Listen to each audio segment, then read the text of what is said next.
digital arena, on the app, on your smartphone, on X, YouTube, and Facebook. The Sportscast, basketball, and more.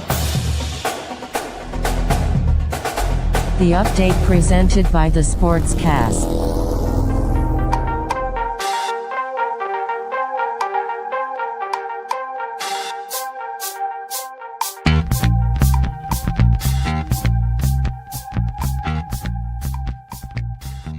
Will pick him up.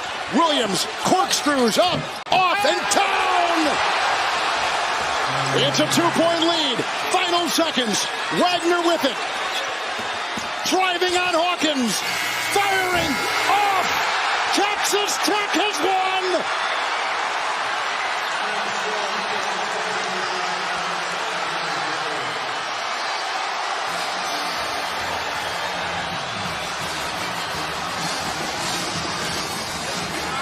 The Red Raiders have won in the second largest comeback ever in the Sweet 16.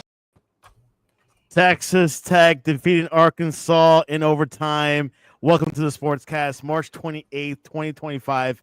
If you haven't yet, please subscribe in all our channels, YouTube, Facebook, X, Spotify, Apple Podcasts. You can also listen to us on your smart speaker. If you're listening on Apple Podcasts or Spotify, please leave a rating and a review. It'll help us out tremendously. We're also on online radio. You can listen to us 24/7 or visit our website, thesportscast.net. Also, you can look us up on X and IG at the Sportscast1 and check out our app, the Sportscast, for the iOS. March Madness is in the midst. This is their version of the NFL Division playoffs. And, of course, we got two guests, Nicholas Hodell, Ray Sherrod. Nick, you're back. Welcome back. Whew, thank you. It's been a bit. I mean, me being in Brenham, Texas, I'm as busy as ever with the spring season, but happy to make some time of it here in my lunch hour a little bit to talk some hoops with y'all. And Ray is more of a professional hoops guy wearing a Warriors hat. Welcome back.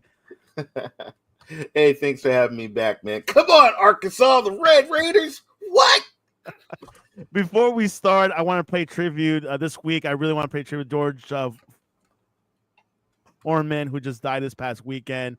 One of the greatest athletes of our time. And I want to give Ray your thoughts over this sad story.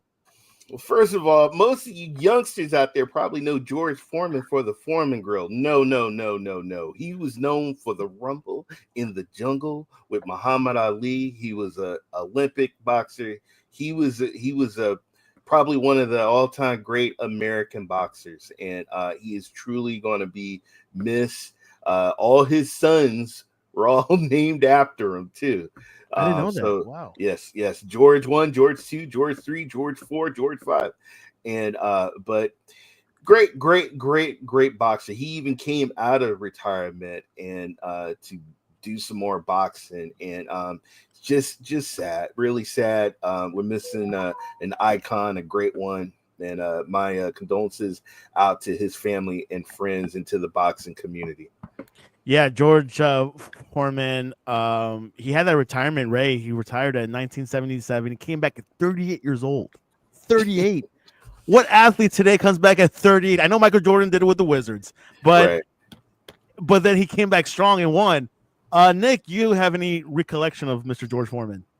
Not necessarily as a boxer, but I mean his legacy is almost second to none when you look at the boxing career he put in, and then this career with the George Foreman Grills. I mean, it's a really, really fantastic legacy, and certainly one that will be missed.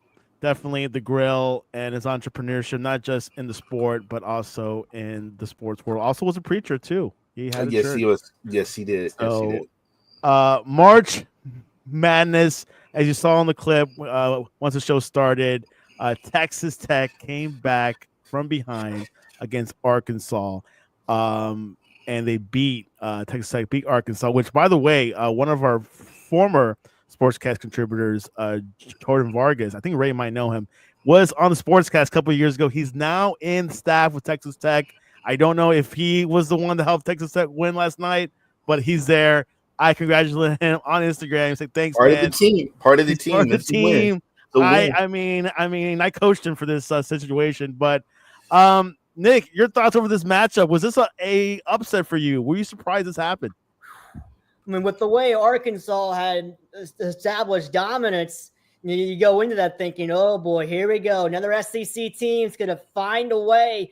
And then Arkansas goes cold. It's really, really hard to win tournament games when you only make one basket in the final 4 minutes of regulation. It is just such a hard thing to do, especially when you have a team as talented as Texas Tech is.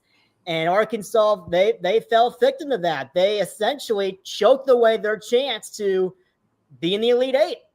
And I don't think there's any mistaking that, but they had this game pretty much almost on ice.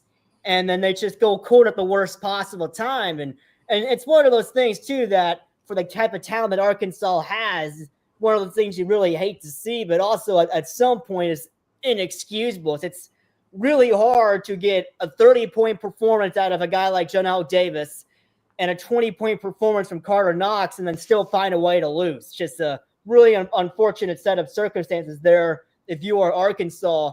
But Texas Tech has to be absolutely elated. They found the grit to win that game, to take it to overtime, and then win a very tight overtime battle. These are the kinds of games that the tournament's been made for. And I think the kind of game that fans have been missing from this tournament, from all the blowouts, and even when the conversation midweeks were, all right, we'll get the good matchups here. It's going to come. And then Alabama beats the brakes out of BYU. It's like, oh, great. Now what? This is the kind of game that people were wanting to see. And both of these teams delivered. Ray Sherrod, you watched this game really comfortably, probably 8 p.m. at night. What were your thoughts over this match? Well, first of all, man, let's give it up. Let's give it up for the coach, because the coach, when he had him in huddle, he kept saying, "No matter what, we're going to find a way to win. No matter what, we're going to find a way to win." I was like, I don't think so, but they did it. They coach, I gotta give it up to the players, but also you got to give it up to the coach and the staff, because usually to be down like that, usually people they don't give up, but they did what they had to do. And yeah, beautiful. I think it was a layup, and that was it.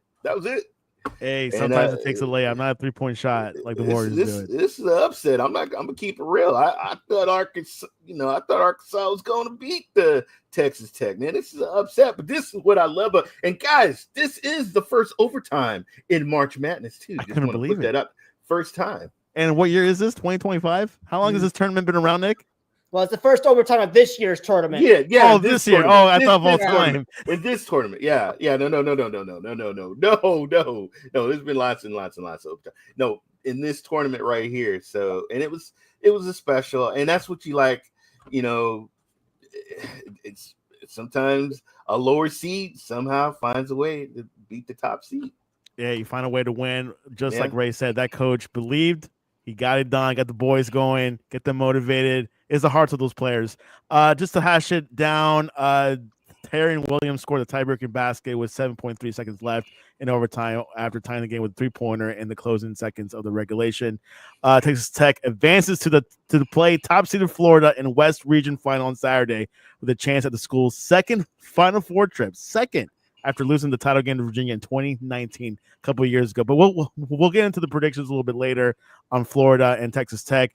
Duke Cooper Flag put on a skill clinic, overcame an onslaught from Arizona and Caleb, finishing with 30 points, 6 rebounds, 7 assists, and 3 blocks Thursday night, and a 193 NCAA tournament victory that pulled the Blue Devils within one win of the Final Four. Ray, your thoughts over this beast, Cooper Flag?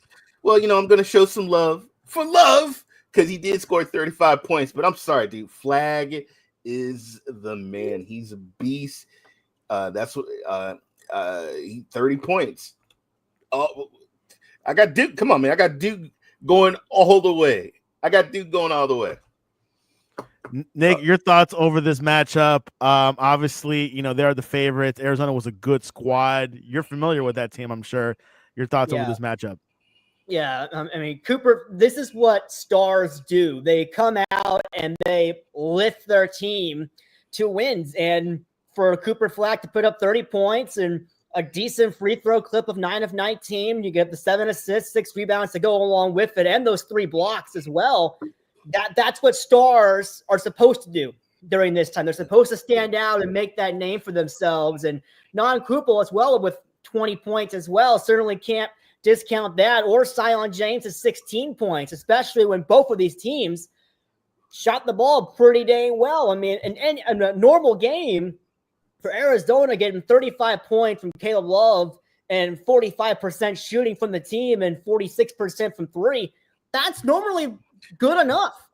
But Duke shot 60% from the field, 58% from 3. It's really hard to beat teams that shoot that efficiently from the floor and get that from a variety of different guys. And you have to give props to Arizona for putting up a pretty dang good effort, but Duke was just, they were not going to be denied against Arizona, and they showed that.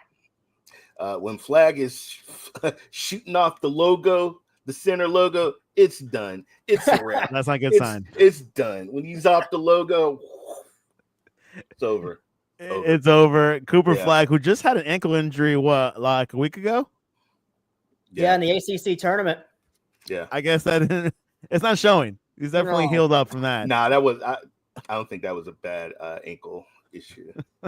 Not as bad as what Steph Curry goes through, but anyways. Oh, ouch. I was thinking, like, should I say it? I said it. All right, let's go to Florida, which is going to meet up with Texas Tech. Will Richards scored 15 points. Elijah Martin added 14 points and 7 rebounds. And top-seeded Florida played a steady second half on the runway from number 4 seed Maryland, the Terps, and into the NCAA's West Region Final with an 87-71 win Thursday night.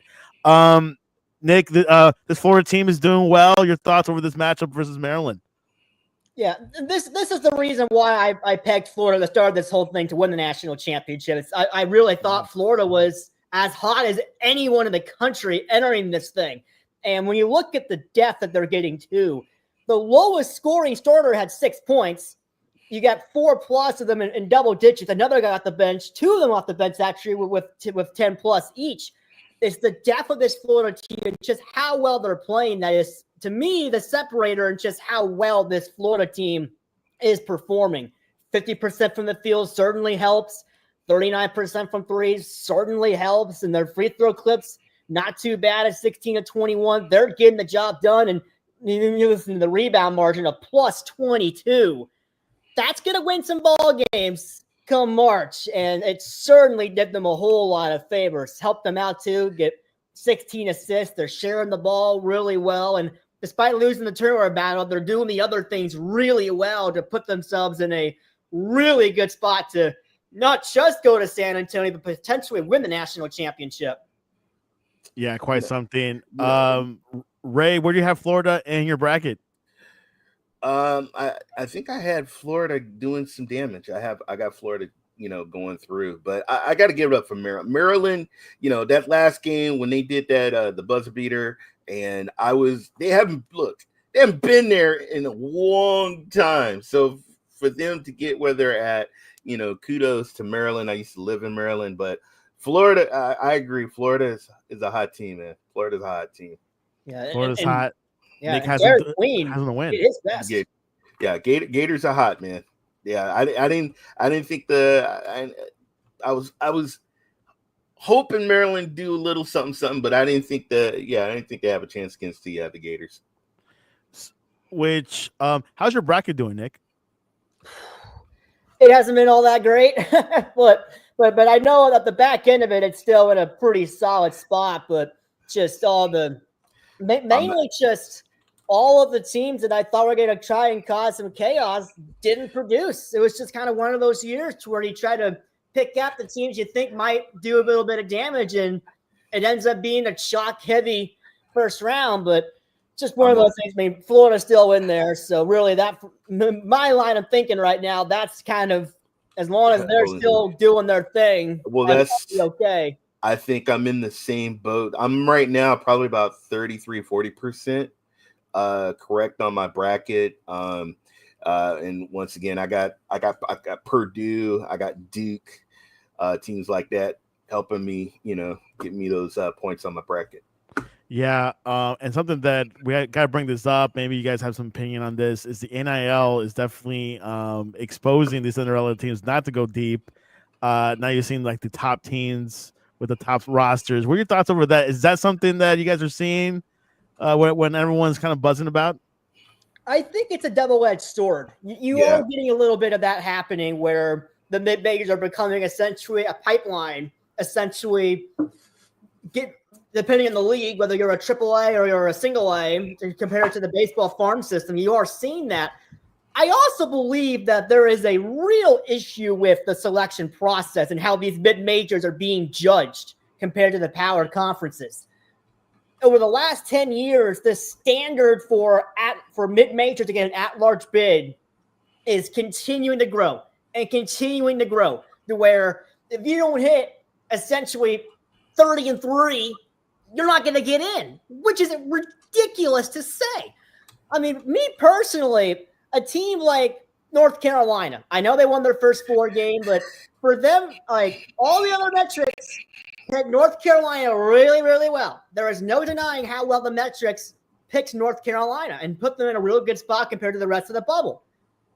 One and whatever it was in quad 1, you have had so many opportunities to defeat tournament quality games, and you only did it once? To me, that screams fluke, not quality team. That screams a fluke win, and that happens in basketball. We got to get to the point where we're judging mid-majors a little more lightly instead of putting them in this massive freaking pedestal. Because teams like UC San Diego, who did so well to win their conference with this outstanding record. We were a UC Irvine win over there in the conference final away from them not getting in the tournament at 29 wins, which is absurd. Drake would have been in a very similar boat. Great team, but still somehow wouldn't have been enough. At what point are we telling mid-majors, sorry, you just can't get an at-large bid, no matter what you do, unless you go undefeated? It's getting to the point where it's getting ridiculous. And it's becoming a double-edged sword. I mean, you could do all the things in the world right, but someone in that committee or the whole committee is going to say, well, you didn't do this. And then that standard's going to change every single year based on what that year's committee wants. Wow. It's getting really hard to say that it's the NIL part of it more so than it is the actual selection process, where good mid-major teams may not get a shot at an at-large. And that's a shame. That's quite something. Ray, your thoughts over this situation? I agree, man. I want to see these teams get in. Stop making it so hard for these teams to get in. Period. It's quite something. And also college football as well is going through their changes as well. So now with the expanded playoffs. So we'll see what happens there. Who gets in? And I think football too has a different sort of problem where the SEC and the Big Ten are almost wanting to take full control of the whole thing and just do all this other kinds of chaos when, I mean, it is all about the money. When we saw the 12-team format worked out just fine, but they're still going to push the envelope. I mean, I just think football and basketball sort of have these different problems right now, but they're all coming back to this idea of the consolidation of power between the SEC and the Big Ten and all these conferences growing stronger within the Power Four. It's getting ridiculous. And no one has a set to do anything about it. That's the sad thing. I mean, I've not seen any opposition, nothing going strong, no type of pack or, like they say in politics, but maybe Coach Hurley might do something. He was on fire the other night when he lost. He was cursing everything. Yeah, he was. He apologized. I think he apologized. It's Dan Hurley right there. Yeah. I love Dan Hurley. I don't know if he would have taken the Lakers job, would have been a better situation for him, but time will tell. Things are doing well already with the Lakers. But anyways, there's still a lot more games today. Let's go into predictions. Ole Miss versus Michigan State. Nick, who do you have for that?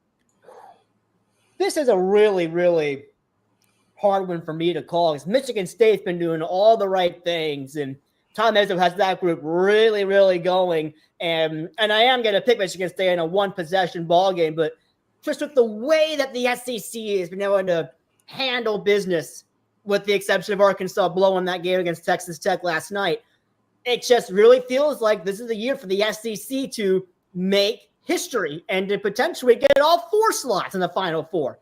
I do think Michigan State's going to win this game against Ole Miss, but Ole Miss is going to give them a really good fight.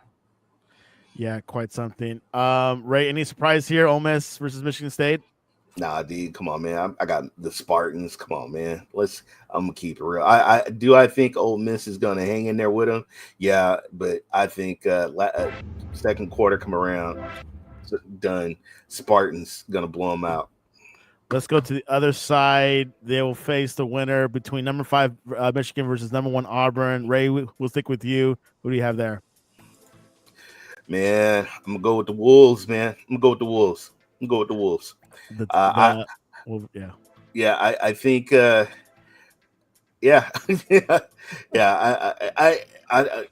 I know everybody's gonna say Auburn. I don't know why I'm leaning to the Wolverines. I know everybody's gonna say the Tigers, but I'm going with the Wolverines.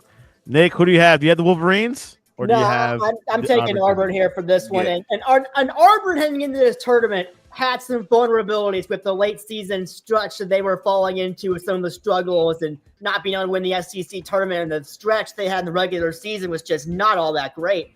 But I still think that Johnny Broome is going to really have himself a night. And I think Golden for Michigan will have a really good night too. But ultimately, I think Johnny Broome's going to be a little too much. And I think the star power that he possesses is just going to outweigh Michigan by just a little bit.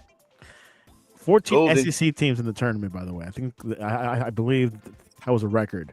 Let's go to the other side of the bracket. Number 3, Kentucky versus number 2, Tennessee. There's a tight matchup here. Who do you got, Nick? Yeah, this is a really, really tight matchup, and it's really, really hard to call just exactly who might have an edge here. I'm gonna take Kentucky. It's gonna be a really, really close battle, but I just think there's just gonna be a little bit of an edge there. And I know with this Midwest regional, I don't know if it's gonna help that Kentucky's gonna have a lot of fans. Tennessee probably will too. Both these teams really close to Indianapolis, but I think Kentucky's gonna have a little bit of an edge. Ray Sherrod, you got Tennessee or Kentucky? The Wildcat. Oh well. Man, I'm going with UK, man. I'm going with UK. Tennessee, don't get me wrong. Tennessee's good. And this is going to be one of those, it might be a buzzer beater. It's going to go down to the wire, but I'm going with UK. I'm going with Kentucky. Those things bring ratings. Let's go to the other one, Purdue versus Houston, the Cougars. Who do you have for that matchup, Ray? Ooh, come on now. Purdue. That's who I got winning. That's who I got winning on my bracket is Purdue. Purdue, you sticking with your bracket. Nick, who do you have? This is one I think Houston should be able to handle quite easily, actually. I think Houston, outside of Duke, outside of Florida, is one that conversation of hottest teams in the country right now. And they've been able to go through everyone. It seems like a great pace. And I'll give Matt Painter and Purdue a lot of credit. They've done a lot of good things to get back to this point in the second weekend after I didn't think they would get to this point, quite frankly. I thought High Point would be giving a really good game, but Purdue's don't go with the path they've been dealt. But I think Houston's going to be a little too much for them here. Let's go. The Elite Eight begins tomorrow. Florida versus Texas Tech. Texas Tech has momentum. They got the emotion with them. Who do you have, Mr. Ray? Florida, man. This is where it ends for the Red Raiders. Florida. Nick, do you have some hope with Texas, or you think Florida on paper will still beat them? Yeah, I think Florida's the deeper team here. They should be able to win this game. Texas Tech would probably give them a decent bit of a fight, but I also, at the same time, wouldn't be surprised if Florida begun to ran away with this one in the last 8 minutes or so either. I just think Florida has been too good, too dominant, and they'll find a way. Let's go to the juggernauts in sports general. Alabama versus Duke. Duke, a great basketball school. Alabama, great football, but now forming into a good hoop school. Ray, who do you have? Oh, come on, man. Flag. I'm on the flag train, and I'm going with Duke. The Dukester, Nick, who do you have between Alabama versus Duke, the Blue Devils? Yeah, I think Cooper Flatt's going to show that star power again and be able to take care of business. But the one big thing I'm going to say for Alabama, if they shoot the lights out against Duke like they did against BYU, it's over. Alabama's going to win this game if they shoot like they did. 25 of 51 from three is an absurd mark, a mark we've never seen in the NCAA tournament. It seemed like when they put a shot up, it was going to go in. And to put up 113 points against BYU is an unbelievable feat. I certainly believe Mark Sears, who had 34 against BYU last night, and how about Aiden Holloway from the bench with 23 as well? That was super impressive as well. They can shoot well. Duke's going to be in some trouble, but I don't think the shooting's going to carry over quite to that clip. I think Duke's going to find a way to take care of it. Well, Nick says there's a chance, but Duke is going to take care of it. Let's see. So the schedule begins tomorrow. Obviously, tonight, Sweet 16 finishes up tonight. Right. And then tomorrow, the Elite Eight begins. So it's an exciting schedule. 7 o'clock tonight. And, of course, at Ray, that's pretty early for you. Like, it's about 4 o'clock your time. So you got plenty of time to get there. Get your popcorn. There you have it, March Madness. Let's get into football a bit. I want to touch in with Mr. Ray. Brandon Ayuk, a lot of talk about a trade. Your thoughts, the possibility of him getting traded, or look, this is all talk. He's staying Adam, I just read a report from Adam Schefter. He says Brandon Ayuk's not going anywhere. You don't pay somebody that amount of money to trade him. You know, he got hurt. He was hurt. And he'll be back, and he'll be playing with the Niners. He'll be back, of course. A lot of changes going on. But, yeah, you're right. I've been seeing the numbers, the contract. It does not make sense for the 49ers to move him out, to ship him out. I think the Steelers were rumored at one point to get him, but it's going to be quite something. Ray, your thoughts? Russell Wilson to New York Giants. Good or bad move? I think it's a good move, man. He did pretty well with his last team, and people forget, you know, he's a champion. He's clutch. And if he is not hurt and he doesn't deal with any injuries, I think he'll do good with the Giants. And they got some receivers too. Like Neighbors, still good. Neighbors. Oh my God. You're going to hear it. Remember, Wilson's the Neighbors. I'm telling you, that's and they were just resigned Darius Slayton too. Yeah. They got their Giants. That's it. Great upgrade. Which by the way, the Niners have shipped out a lot of people. Is that something concerning to you, or they shipped out veterans? This NFL is not for long. You know, I'm sorry, it's business, nothing personal. You know, you gotta get out the old and in with the new. I'm not worried at all. Come on, Debo hasn't really been Debo in a long time. So, you know, as long as we got McCaffrey, that's all I care about, man. Get Kittles and Caffrey, we'll be all right. And then pay my man Brock Purdy. That hasn't happened yet. Quite interesting. Not much talk. Give him his money. And Stephon Diggs to New England. Interesting contract, but good pick or not? He is a shell of him. Look. He is not this Stephon Diggs of when he was young. You can't beat Father Time. Sorry. And unless you're Tom Brady. Yeah, exactly. Unless you're Tom Brady, the GOAT. But Diggs, he doesn't have the speed. I don't even think he can. Nah. But what is it? 3-year contract? Something like that. The contract looks pretty good, but there's a lot of incentive. He'll be crying the second year and be asking for a trade. Watch. Yeah, that could happen. Breaking news: Grizzlies got rid of their head coach, Taylor Jenkins. Your thoughts on that, Nick? Yeah, that's an interesting move there for sure. How about you, Ray? Hey, man, it's all about winning. You know, You got to win. Quite something. That team had a lot of promise a couple years ago, but not happening. Well, there you have it. March Madness to NFL. NFL news kind of dried up a bit, but there's always something going on. But a lot going on this weekend. March Madness, a lot of good games. Hopefully, some overtime games. And see what happens. Nick, what is the best way to reach you online? And what have you been up to lately? Yeah. So I've continued to be busy just covering all of the Brenham High School and Burton High School team. Spring season here in Washington County, Texas. It's busy season with all the baseball, softball, track, and still got some golfers teeing it up there on the link. So you can follow me on X over at Hodell Sports. Hodell Sports, and you'll want to do that tonight. It's also a big night as the 2005 Brenham softball state champions are back in town to celebrate 20 years since that state championship. So that'll be a really fun night and a really fun thing to cover. So we'll be having a lot of updates from Alumni Field in Brenham tonight. There you have it. Texas sports always going on. Good place to recruit. Ray, sure, what's the best way to reach you online to ask you about Jimmy Butler's homecoming to Miami this past week? Can't wait.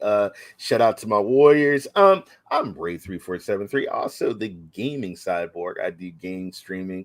Ray3473 on Threads, on Instagram, on Twitch, X, whatever. It was awesome being here with Nicholas. Love his passion for basketball. I'm excited for the the Elite 8. Get your popcorn ready. Get it ready for tonight, tomorrow. Oh man, I'm excited. The real dogs shine. Anyways, you can reach us at the Sportscast1 on X and Instagram and the sportscast.net. Like I said, we'll be live tweeting this weekend. Looking forward to an amazing weekend of sports. March is for basketball. That's all I'm saying. Who cares about the UFL? March is for basketball. Anyways, thanks for coming on, Nick, Ray, and this was your update.